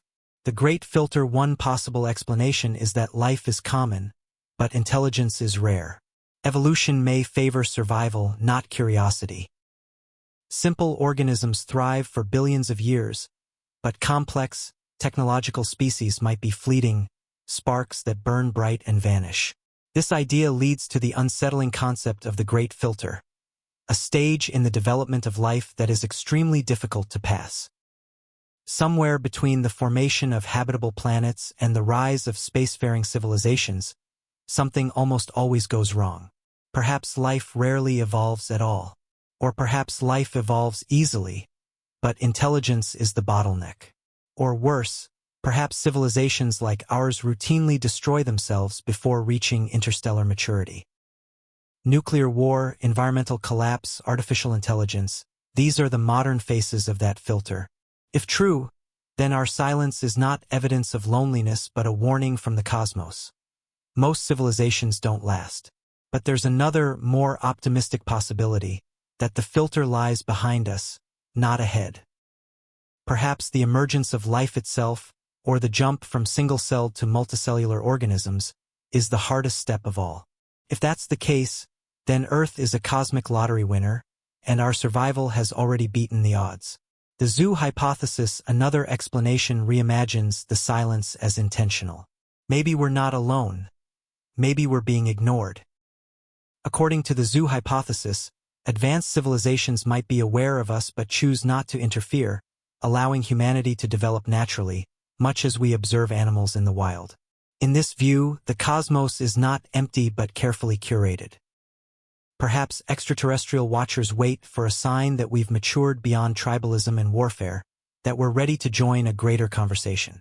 The idea feels like science fiction, but it offers an answer that doesn't require cosmic catastrophe. It reframes the silence not as absence, but as patience. The dark forest. Not all theories are so gentle. Some thinkers, drawing on cosmological and evolutionary logic, propose a darker reason for the silence. In the universe envisioned by Liu Cixin's novel The Dark Forest, every civilization is both predator and prey. Resources are finite, distances vast, communication uncertain. Revealing one's location could invite annihilation. Thus, the galaxy remains silent not because it is empty, but because everyone is hiding. This dark forest hypothesis sees silence as survival. Intelligent life may exist everywhere, but all intelligent life knows better than to speak first. It's a grim vision, yet one grounded in cautionary realism. Humanity itself has sent messages into space. The Arecibo message in 1974, the Voyager Golden Records, and countless unintentional radio emissions leaking from Earth for a century. Each transmission is a beacon announcing our presence. But as our understanding of cosmic risks deepens, some scientists argue we should stop shouting into the void until we understand who might be listening. False alarms and faint hope. Over the years, astronomers have detected many strange signals. Mysterious bursts, narrowband spikes, unexplained pulses. Most turn out to be natural phenomena, pulsars, quasars, or simply interference from earthly sources. The first pulsar ever discovered, in 1967, was so regular it was jokingly labeled LGM-1, short for Little Green Men. The WOW! Signal of 1977 remains one of the most tantalizing anomalies. A 72-second burst of radio energy detected from the direction of the constellation Sagittarius. It never repeated, and despite decades of follow-up, it was never explained. Some still consider it the best candidate for an artificial signal, though most scientists treat it as an unsolved curiosity. In recent years, projects like Breakthrough Listen, funded by private donors and utilizing some of the world's most powerful radio telescopes, have reignited the search. The initiative has scanned millions of stars across wide frequencies, producing petabytes of data. So far, no confirmed signal of extraterrestrial origin has emerged. But as technology improves, so does the sensitivity of our instruments. What was once invisible may soon be within reach. The silence as a mirror, perhaps. In the end, the silence says more about us than about the universe. We are a young civilization, less than a blink in cosmic time, and we've been listening for only a few decades. Our species has existed for about 300,000 years. The galaxy, for more than 13 billion. Expecting to hear another civilization within that sliver of time may be as presumptuous as knocking once on an ocean and waiting for an echo. It's possible we're simply early, one of the first intelligent species to emerge. The universe is still young, after all. It took nearly 10 billion years for the heavy elements needed for life to accumulate in abundance. Maybe we're among the pioneers, destined to spread life and knowledge outward, seeding worlds that one day will ask the same question we're asking now. Or maybe we've been listening the wrong way entirely. Life may not communicate through radio or light. It might use quantum entanglement, neutrino beams, or forms of information transfer we can't yet conceive. To a civilization millions of years ahead of us, our technology could be as primitive as smoke signals. The human condition, in truth, the Fermi Paradox, is not just about aliens. It is a reflection of our own fears and hopes, our terror of isolation and our longing for companionship. The silence of the stars forces us to confront what kind of species we are becoming. Are we caretakers or conquerors? A transient flare or a lasting light? The paradox challenges us to survive long enough to find an answer. If there is a great filter ahead, perhaps our awareness of it is what allows us to avoid it. If others have failed, we might yet succeed, not through power, but through restraint, wisdom, and cooperation. Somewhere, perhaps, another civilization faces the same questions. They too may wonder why the sky is silent. And maybe, someday, two signals, faint, tentative, accidental, will cross paths in the vast dark, bridging the loneliness between stars. Until then, the silence continues, vast, heavy, and filled with possibility. It is not an absence but an invitation. And like every mystery in science, it endures not to discourage us, but to remind us that the greatest discoveries begin with unanswered questions. Part 11. The Cosmic Context. Life in the History of the Universe. When we talk about life in the universe, we often imagine it as a separate story, one unfolding after the stars have formed, as if biology were an afterthought. But in truth, the story of life is the story of the universe itself. The atoms that compose us, carbon, nitrogen, oxygen, iron, were forged in the hearts of ancient stars. Every breath we take is, quite literally, a continuation of cosmic history. As the physicist Carl Sagan once said, "We are a way for the cosmos to know itself." It's a poetic truth, but also a scientific one. Life is not an anomaly. It is the natural evolution of matter that has learned to observe, reflect, and persist. To understand how life could exist elsewhere, we must first understand the vast timeline that made it possible here. The first light, the universe began in darkness 13.8 billion years ago with the Big Bang. In its earliest moments, it was a storm of pure energy, too hot for atoms to exist. Only after hundreds of thousands of years did it cool enough for protons and electrons to form the first hydrogen and helium atoms. These elements, simple yet fundamental, were the seeds from which everything else would grow. For hundreds of millions of years, the cosmos remained a dark ocean of hydrogen gas, until gravity began to weave it into the first stars. Those stars were massive and short-lived. In their fiery cores, nuclear fusion created heavier elements: carbon, oxygen, nitrogen, silicon. When they exploded as supernovae, they scattered these elements across the cosmos, enriching the interstellar medium, the raw material for future stars, planets, and, eventually, life. Every living thing on Earth carries that legacy. The calcium in your bones was born in a dying star. The iron in your blood once flowed through the heart of a supernova. When we search for life beyond Earth, we are searching for the same cosmic chemistry that built us. The stellar nursery of life for billions of years, the universe has been recycling itself, forming stars, planets, and then destroying them again. Each cycle increases the abundance of heavy elements necessary for complex chemistry. In the early universe, when only hydrogen and helium existed, life as we know it would have been impossible. But as generations of stars lived and died, the galaxy became richer, dustier, more chemically fertile. By the time our Sun formed 4.6 billion years ago, the Milky Way had already seen countless generations of stars come and go. The solar system emerged from a cloud of gas enriched by ancient supernovae. Within this disk, particles collided, clumped, and grew into planets. Earth, at first, was a hellscape: molten rock, constant bombardment by asteroids, its atmosphere thick with carbon dioxide and methane. Yet, within a few 100 million years, it cooled enough for oceans to form. And somewhere in that primordial water, chemistry became biology. The spark of life, the origin of life on Earth, remains one of science's greatest mysteries. How did simple molecules assemble into self-replicating systems? The leading hypotheses vary. Some point to volcanic vents on the ocean floor, others to shallow pools on land, or even to impacts from comets delivering organic molecules from space. What's remarkable is that organic chemistry, the building blocks of life, seems to arise everywhere we look. Complex molecules like amino acids, sugars, and nucleobases have been detected in meteorites, interstellar clouds, and comet tails.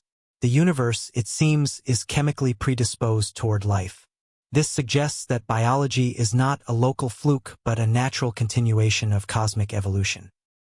Given the right environment, liquid, energy, stability, the leap from chemistry to biology might not be rare at all.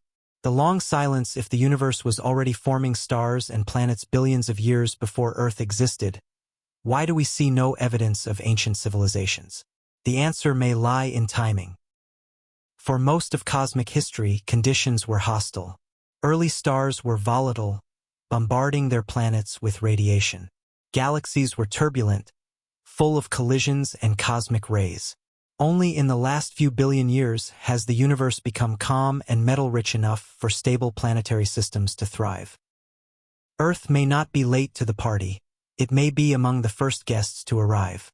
If intelligent life requires billions of years to evolve from microbes, then perhaps the universe is just reaching the age when such beings can begin to emerge. We may be at the very dawn of the biological era of the cosmos. The galactic habitable zone: just as a planet must lie within a star's habitable zone. Not too hot, not too cold. Entire regions of the galaxy have their own zones of potential. Astronomers call this the galactic habitable zone, the sweet spot where heavy elements are abundant enough to form rocky planets, but not so close to the galactic core that radiation and supernovae sterilize everything. Our Sun sits comfortably within this zone, about 26,000 light-years from the Milky Way's center. It's a stable, middle-aged star in a quiet neighborhood, the kind of place where life has time to grow. Life as cosmic continuity seen through this lens. Life is not an accident but an extension of cosmic processes.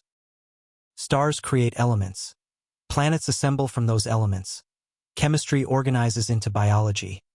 Biology evolves into intelligence, and intelligence, in turn, begins to shape its environment consciously. If this sequence is universal, then somewhere out there, other civilizations may be reaching the same realization right now, that they, too, are the universe made self-aware.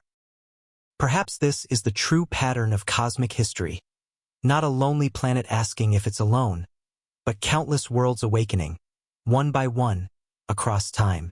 Each civilization is a spark in the darkness, burning briefly but brilliantly, contributing to the grand continuum of awareness. The future universe, and what of life's long-term future? The universe is still expanding, still cooling. Trillions of years from now, star formation will cease, galaxies will fade, and the cosmos will slip into eternal night. But that future is unimaginably distant. For now, the universe is in its vibrant, creative youth, full of energy and opportunity.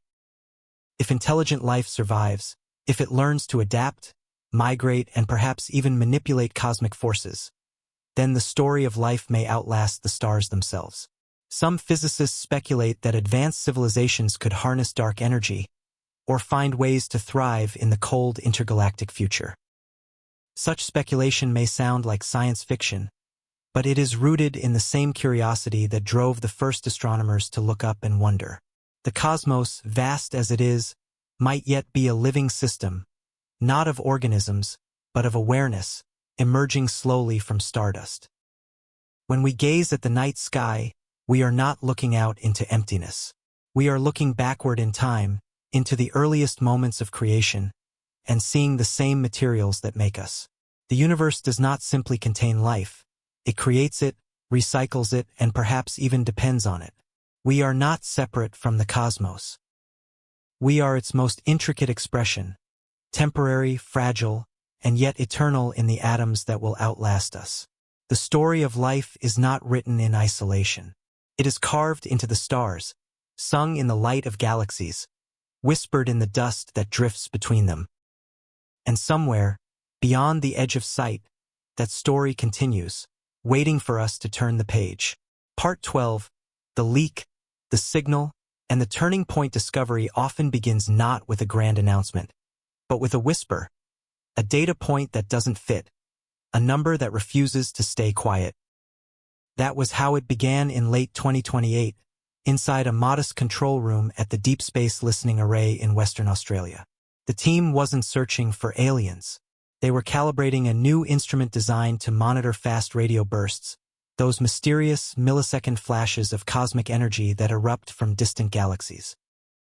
But on one unremarkable night, as the servers compiled their routine readings, the system flagged an anomaly. It was a signal, brief, repeating, and centered at a frequency that nature rarely uses. At first, the team assumed it was interference from Earth, a satellite transmission, or even a glitch in the algorithm. But as they tracked it, the pattern grew stranger. The signal repeated every 16 hours, not random noise, not a pulse of a dying star. Its structure contained modulation, subtle and deliberate, as if carrying encoded information. When the team cross-referenced it with other observatories across the world, from the FAST telescope in China to the Meerkat Array in South Africa, the same pulse appeared. Identical, global, real. At first, only a handful of researchers knew. The data was quietly sent to the International Astronomical Union's Ceti Coordination Committee, where it was logged as an unconfirmed technosignature event. Dozens of astrophysicists joined an encrypted online forum to debate its nature. Some saw patterns resembling prime numbers. Others dismissed it as an astrophysical source, perhaps a rotating magnetar or a new type of binary pulsar. Still, one fact refused to go away. The signal was coming from the Tau Ceti system, just 12 light-years from Earth, a sun-like star long known to host several rocky planets. When word of the anomaly leaked in an internal email, it didn't take long for the story to escape into the wild. A journalist at a small science blog published the first piece. Astronomers may have detected artificial signal from Tau Ceti. The internet ignited. Within hours, social media platforms were flooded with speculation, memes, conspiracies. Government agencies denied involvement. Ceti researchers pleaded for patience. Major news outlets picked up the thread, then abruptly went silent, reportedly at the request of national science agencies. In the vacuum, rumor became religion. Was this the first contact? A hoax? A coded message from another civilization? Or simply another case of human imagination seeing intention in coincidence? For weeks, the world oscillated between disbelief and wonder. The official channels remained quiet, issuing only carefully worded updates. The signal is under analysis. No evidence of artificial origin confirmed. But the data told its own story. Across multiple observatories, the same frequency persisted, 982 MHz, a narrow band typically used for hydrogen line studies. That detail mattered. Hydrogen, the most abundant element in the universe, has long been considered a logical channel for interstellar communication. Decades earlier, Carl Sagan had called it the universal hailing frequency of science. The coincidence was too precise to ignore. By February 2029, independent verification teams confirmed that the source was not terrestrial. Its origin was fixed, consistent, and moving with Tau Ceti's proper motion. That meant one of two things. Either it was a natural but unknown astrophysical phenomenon, or someone somewhere was transmitting deliberately. The global reaction split along fault lines of belief. Some hailed it as proof that humanity was not alone. Others warned of misinterpretation, that assuming intelligence could be a fatal mistake. Religious leaders invoked creation myths. Governments convened quiet emergency meetings. In Silicon Valley, billionaires announced privately funded missions to send probes toward Tau Ceti, while in Geneva, the United Nations Committee on Extraterrestrial Affairs hastily assembled, debated protocols for contact. And then, just as suddenly as it appeared, the signal stopped. One day it was there, the next gone. All that remained were the archives. 11 weeks of steady pulses, meticulously recorded in petabytes of data. Analysis teams pored over it, decoding patterns, searching for linguistic structure, mathematical constants, or repeating sequences that might represent syntax. The deeper they looked, the more elusive it became. Some claimed to detect harmonics corresponding to molecular frequencies, the spectral signature of water or ammonia. Others dismissed it as an artifact of resonance between pulsar noise and Earth-based interference. In March, a classified document surfaced online, allegedly from a European research consortium. It claimed that a fragment of the signal, when converted into a visual pattern, produced a series of geometric shapes, a spiral nested within hexagons. The pattern resembled the Fibonacci sequence, a mathematical progression common in natural growth patterns. Was it coincidence? Or a deliberate marker? A way of saying, we understand mathematics as you do? The document was swiftly disavowed. The researchers involved denied authorship. But the image spread nonetheless. A spiral etched in pixels, replicated across news feeds, graffitied on walls, tattooed on skin. The Tau Ceti spiral, as it came to be called, became a cultural phenomenon. Scientists, meanwhile, remained cautious. The Breakthrough Listen team released a sober statement. Extraordinary claims require extraordinary evidence. At present, we cannot rule out terrestrial or instrumental origins for the signal from Tau Ceti. We encourage continued observation and analysis before any conclusions are drawn. But the debate had already transcended science. For many, the mere possibility of contact had changed everything. In classrooms, teachers used the event to spark discussions about probability, ethics, and what it means to be alive in a shared cosmos.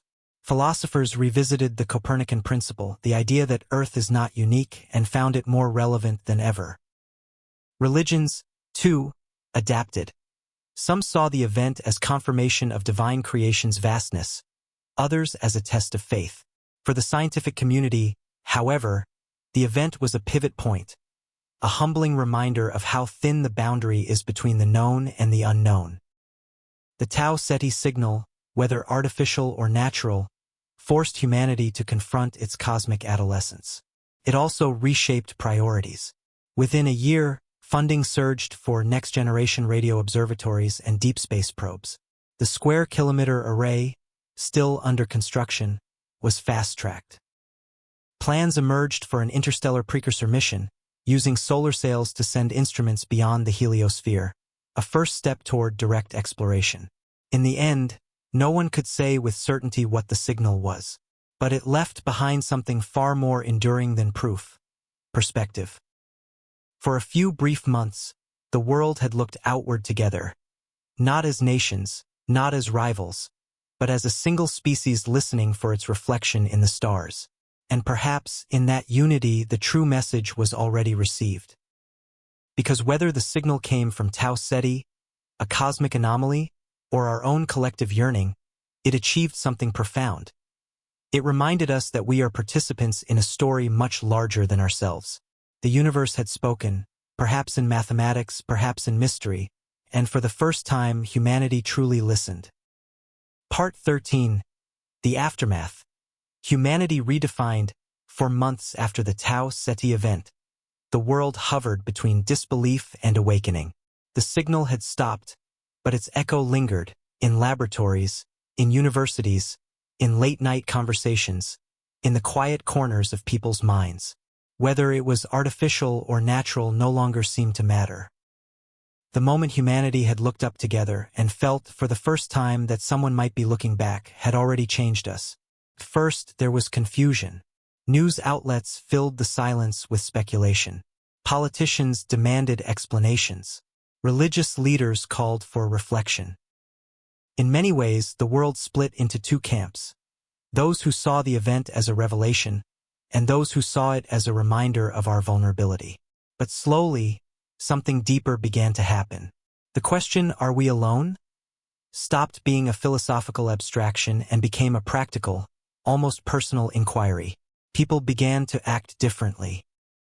Art, science, and culture all seemed to tilt slightly, refracting through the lens of cosmic awareness.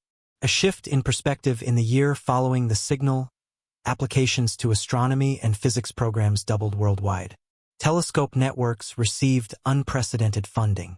Even nations long at odds found themselves signing cooperative agreements for data sharing. A new generation of scientists, many of them children when the Tau Ceti story broke, began calling themselves the listeners. Philosophers and anthropologists noted the psychological effect with fascination. For the first time in history, humanity's sense of identity had expanded beyond Earth. The realization that life could exist elsewhere didn't diminish us. It contextualized us. We were no longer the center of the universe, but a participant in it.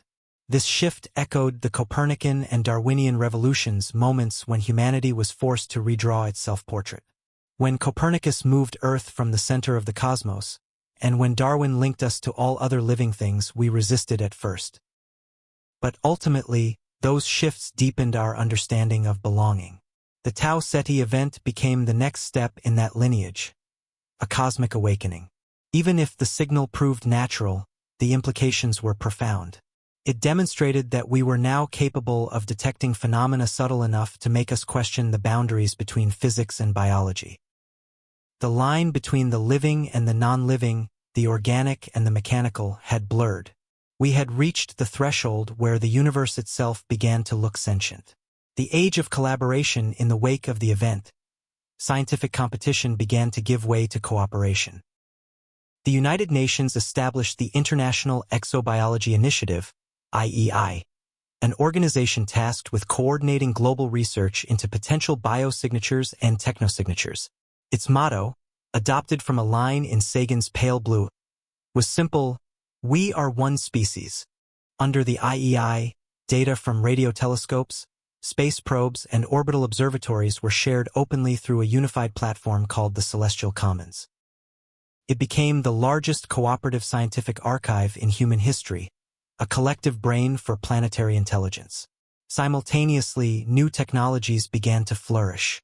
Advances in quantum communication and AI-assisted pattern recognition accelerated analysis of astronomical data. Machine learning models started identifying spectral anomalies, planetary atmospheres, and even potential chemical disequilibria that might hint at biological processes. The line between human curiosity and machine intuition blurred into partnership. And then there were the artists, the dreamers who had always walked beside the scientists. Musicians composed symphonies based on the frequency of the signal. Architects designed buildings shaped like the Tau Ceti spiral. Writers and filmmakers imagined dialogues between species across light years, not as invaders or saviors, but as equals in a shared cosmic narrative. Cultural reverberations, religions, too, adapted, some reluctantly, others gracefully. Theologians reframed the question of creation. If life exists beyond Earth, then perhaps divine intention is broader than any scripture imagined. The Catholic Church convened a special symposium, reaffirming that the discovery of life elsewhere would not contradict faith, but expand it. In classrooms, children learned to think of themselves as citizens of the cosmos. In museums, interactive exhibits displayed the vastness of the Milky Way, reminding visitors that our species occupies a single pixel in an ocean of stars. And yet, somehow, that pixel can think, question, and dream. In the arts, a quiet shift replaced fear with wonder. Humanity no longer looked outward with conquest in mind, but with curiosity. The old colonial language of exploration and discovery gave way to gentler words: encounter, connection, kinship. A mirror in the sky. Perhaps the greatest transformation, however, was internal. The possibility of other minds made us reconsider our own. Psychologists noticed a reduction in nihilistic worldviews among younger generations. Surveys showed that belief in a shared human destiny increased dramatically. The phrase "pale blue dot" became not just a metaphor, but a movement, a reminder that our divisions are microscopic compared to what lies beyond. Even geopolitics began to reflect the change. In 2030, after decades of hesitation, the world's major powers signed the Artemis Accord expansion, guaranteeing open access and peaceful collaboration for all future lunar and Martian projects. Mars, once imagined as a new territory to conquer, was now viewed as a shared threshold, the first step toward a cooperative civilization. The same year, the IEI announced a plan to construct the Solar Sentinel, a vast space-based interferometer designed to detect faint biosignatures on nearby exoplanets, including those around Tau Ceti. Its mission was both scientific and symbolic, a global monument to listening. And yet, amid all the progress, one question persisted: was the Tau Ceti signal real? As more analysis came in, the data began to show inconsistencies. Some researchers concluded the modulation might have been caused by resonance between pulsar emissions and Earth's ionosphere, a rare but natural phenomenon. Others disagreed, noting that the pattern carried statistical properties too deliberate to dismiss. But by then, the truth hardly mattered. The world had changed not because of what we proved, but because of what we dared to believe. The quiet revolution. It is often said that revolutions are born in noise. But this one arrived in silence. A single pulse across the stars that asked nothing, demanded nothing, yet transformed everything. In the years that followed, humanity began to see its place not as rulers of Earth, but as caretakers of awareness. The discovery, or illusion, of another voice among the stars had forced us to listen more deeply to our own. Environmental policies accelerated. The idea of a living planet gained traction not just as metaphor but as principle. If life elsewhere might be fragile and rare, then so was ours. The Earth itself became sacred again, not through religion, but through recognition. Philosopher Dr. Amira Kandel summarized the sentiment best in her 2031 essay, The Mirror of Tau Ceti. The signal did not teach us that we are not alone. It reminded us that we never were. We are part of a cosmos that creates, destroys, and listens. We are the voice and the silence, the question and the echo. By the mid-2030s, that echo had shaped a new generation. They grew up not under the shadow of conflict, but under the light of a shared question. Who else might be out there? Perhaps no one. Perhaps many. But either way, the act of wondering had united us. The Tau Ceti event was not an arrival, it was a beginning. A small, trembling signal that taught us the universe might already be alive, and that we, for all our noise and ambition, were finally learning how to listen. Part 14. The Long View. A Future Written in the Stars. Every civilization reaches a moment when it must decide what kind of story it wishes to tell. For humanity, that moment came not with war or conquest, but with a signal, a fleeting pulse from the stars that reminded us how small we are and how vast the unknown remains. In the years after the Tau Ceti event, the world did not return to what it had been. Something subtle but irreversible had shifted. We began, for the first time, to think in cosmic terms. The expansion of time before the signal, humanity's timeline was measured in decades. After it, our imagination expanded to centuries, even millennia. The immediate crises of economy and politics still mattered, but they were now set against the backdrop of deep time. In classrooms, students no longer studied history as a linear progression of empires and wars. They studied it as a chapter in the planetary saga. The rise of oxygen, the birth of continents, the extinction of species, the evolution of thought, all part of the same unfolding narrative. For the first time, people began to grasp that human civilization was not an endpoint, but a phase, a brief moment in a continuum that began in stardust and will one day return to it. This perspective didn't lead to despair. It led to purpose. Planetary stewardship. By the 2040s, planetary stewardship had become more than a slogan. It was the guiding principle of policy, economics, and science. The discovery or rumor of life elsewhere had forced us to value the life we already had. Global carbon levels began to decline. Energy systems transitioned almost entirely to renewables and fusion power. Rewilding projects restored ecosystems across continents. Humanity, once a species defined by extraction, began to see itself as a guardian of the biosphere that birthed it.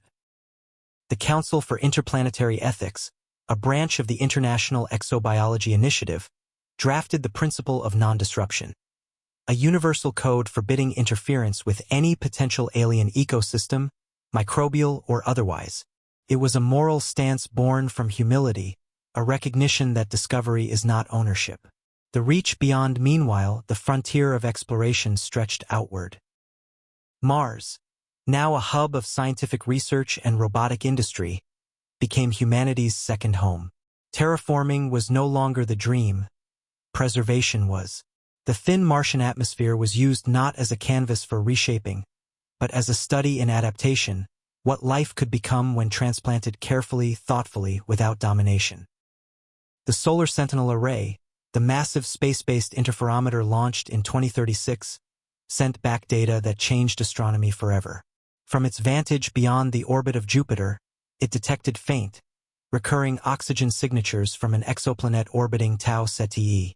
The readings were inconclusive, but suggestive. No one dared to call it proof. But everyone understood what it meant. The question that had haunted us since 2028 had opened again. The new dreamers, the generations born after the signal, were unlike those before. They had never known a world where humanity was the center. They grew up with a plural vision of existence, one where life was not confined to Earth, and where home was a concept measured in light years. These children became the stellar generation. To them, space was not an escape but an extension. They designed habitats that mimicked ecosystems, not cities. Their art was filled with patterns inspired by nebulae, planetary orbits, and fractal geometries. Their music borrowed from the frequencies of pulsars, transforming cosmic rhythm into melody. Among them rose thinkers who began to reframe human destiny, not as survival but as participation in a living cosmos. One of them, astrophilosopher Nadia Velázquez, wrote in her 2047 book The Long View, "We are not looking for life. We are looking for ourselves," reflected in the universe's ongoing act of creation. The cosmos is not a stage. It is a conversation. The quiet technology in this new era, technology grew quieter, more organic. Artificial intelligence systems became not tools of control, but instruments of understanding. Quantum computing enabled simulations of planetary atmospheres and microbial evolution on unprecedented scales. Robotic probes, equipped with autonomous reasoning, were dispatched to interstellar space, not to conquer but to listen. The first of these, Aurora I, was launched in 2049, bound for the Tau Ceti system using light sail propulsion driven by focused laser arrays. Traveling at 15% the speed of light, it carried not a message, but an invitation. Data libraries, music, languages, images, an archive of Earth's collective culture. It would arrive in a little over 80 years. No one alive would see its destination. Yet no one saw that as a tragedy. It was an act of faith, of continuity, a declaration that our story was still being written, even if the authors would never read the ending. The spiritual horizon for centuries, religion and science had wrestled for the right to define meaning. Now, at last, they began to converge. The possibility of extraterrestrial life did not erode spirituality. It expanded it. If the universe was vast enough to contain countless forms of intelligence, then the sacred was not confined to any temple or scripture. It was embedded in existence itself. A new philosophical movement emerged, cosmic humanism, blending scientific realism with spiritual awe. It held that consciousness, wherever it appears, is the universe experiencing itself. To harm life, therefore, is to harm the cosmos. To preserve life is to participate in its awakening. This view found resonance not only in theology but in governance, ethics, and art. It became the moral compass of a civilization learning to live with cosmic awareness. The horizon expands as the century turned. Telescopes began detecting biosignatures around multiple nearby stars, patterns of oxygen, methane, and carbon dioxide fluctuating in planetary atmospheres, consistent with biological activity. None could be confirmed as intelligent, but each strengthened the same truth. Life is not a miracle. It is a pattern the universe repeats when given the chance. The more we searched, the less isolated we felt. And yet, the silence remained, a vast ocean of unspoken possibility. The infinite dialogue by mid-century, humanity had accepted that the search for life was no longer about finding them. It was about understanding us. We were a single expression of the same universal process that built galaxies, stars, and atoms. Whether we ever heard another voice or not, we had learned to listen, to the stars, to each other, to the planet beneath our feet. That act of listening became our legacy. It is said that one evening at the Solar Sentinel Control Center, an engineer reviewing data from Tau Ceti noticed a faint, rhythmic modulation buried in the noise. It was so subtle that most algorithms ignored it. She isolated the sequence and realized it was identical to the opening pattern of the 2028 signal. Shifted slightly, redshifted by time and distance. The team verified, debated, and argued, as they always did. The data was inconclusive, could have been nothing more than cosmic coincidence. But she smiled and said nothing. Sometimes, she thought, the universe doesn't answer in words. Sometimes it simply echoes, and in that echo humanity found peace. Epilogue. The long view from the molten birth of stars to the rise of minds that question their origins, the universe has been writing a single story, the evolution of awareness. We are not separate from that story, we are its living expression. The search for life beyond Earth was never truly about aliens. It was about becoming wise enough to recognize life when we see it, in whatever form it takes, even if that life is our own reflection, seen through the quiet mirror of the cosmos. The future is written not in prophecy or politics, but in light. It travels outward endlessly, carrying the record of who we were and what we hoped for. Somewhere, across the black ocean of time, another mind may one day receive that light, pause, and wonder. Who were they? What did they dream? And did they ever know that they were not alone?